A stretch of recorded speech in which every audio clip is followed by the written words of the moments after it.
நான் தானே விஜய், நான் வர்றதுனால தானே கூட்டம். என்னைய பார்க்க வந்த கூட்டத்தில் தான் நெரிசல், சாவு, மரணம். அப்ப அந்த குற்றப்பதிவுல எஃப்ஐஆர்ல என் பேர் ஏன் இல்லை? புஷியானந்து தான் வேன்ல ஏறி சொல்றாரு அந்த பேருந்துல. அவர் அந்த இடத்துல இருக்காரு. அவர் இவரு யாரு? ஆதவ அர்ஜுனா இருக்காரு. அந்த ஆதவ அர்ஜுனா பேருந்து எஃப்ஐஆர்ல இல்லையே.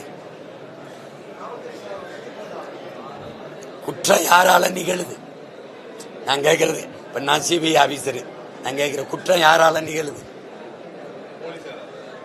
யாரால நிகழுது? யாரு? இது தப்பு. யாரால நிகழுது? யாரு வருகையால நிகழுது? அது பேசக்கூடாது. வந்தது பாதுகாப்பு போடலைன்னா வண்டியில ஏறினவன என்ன சொல்றீங்க? என்னை பத்திரமா பாதுகாத்து இங்க கொண்டு வந்து விட்ட காவல்துறைக்கு நன்றின்னு சொன்னது யாரு?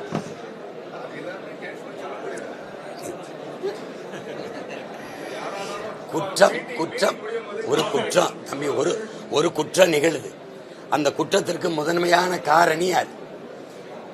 நான் வரலைன்னா கூட்டம் இல்ல, என்னை பார்க்க வந்ததுனாலதான் கூட்டம். அப்ப யார் காரணம்? அப்ப காரணமானவரையே இந்த வழக்கு விசாரிக்காதுன்னா தம்பி, அப்ப விசாரணை எப்படி இருக்கும்னு பாத்துக்க.